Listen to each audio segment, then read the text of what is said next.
இன்று அதிகாலையில் நாம் பரிசுத்தரின் வார்த்தையை நாம் தியானிக்க இருக்கிறோம். இந்த நாளிலே கூட பிலிப்பியருக்கு எழுதின நிருபம் 4வது அதிகாரம் 11வது வசனம். என் குறைச்சலினால் நான் இப்படி சொல்லுகிறதில்லை, ஏனெனில் நான் எந்த நிலைமையில் இருந்தாலும் மனரம்யமாய் இருக்க கற்றுக்கொண்டேன். ஹல்லேலூயா. நாம் சில காரியங்களை ஆண்டவருடைய சத்தியத்திலே நடக்கிற நாம் கற்றுக்கொள்ளுகிறவர்களாய் இருக்க வேண்டும். எப்படி நம் பிள்ளைகள் ஒரு பாடசாலையில உட்கார்ந்து கற்றுக்கொள்ளுகிறார்களோ அது போல சில காரியங்களை வேதத்திலிருந்து நாம் கற்றுக்கொள்ள வேண்டும். மனத்தாழ்மையை கற்றுக்கொள்ள வேண்டும், மன ரம்யத்தை நாம் கற்றுக்கொள்ள வேண்டும். இன்னும் அநேக காரியங்களை நாம் சொல்லிக்கொண்டே போகலாம்.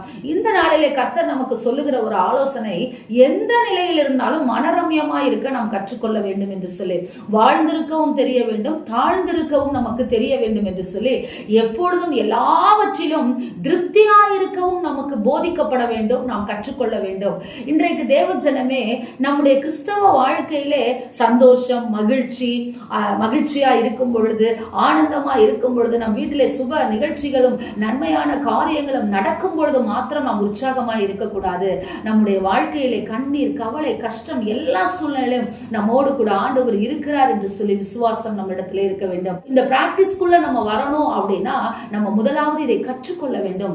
தேவ சமூகத்திலே உட்கார்ந்து நன்மைக்காகவும் ஸ்தோத்திரம் பண்ண வேண்டும், துன்பத்திற்காகவும் ஸ்தோத்திரம் பண்ண வேண்டும், பிரச்சனைகளுக்காகவும் ஸ்தோத்திரம் பண்ண வேண்டும், அதிலிருந்து கர்த்தர் நம்மை விடுதலை ஆக்கினதற்காகவும் ஸ்தோத்திரம் பண்ண வேண்டும். இன்றைக்கு தேவ ஜனமே, கர்த்தர் நமக்கு கொடுக்கிற ஆலோசனை, கற்றுக்கொள்ளுங்கள்.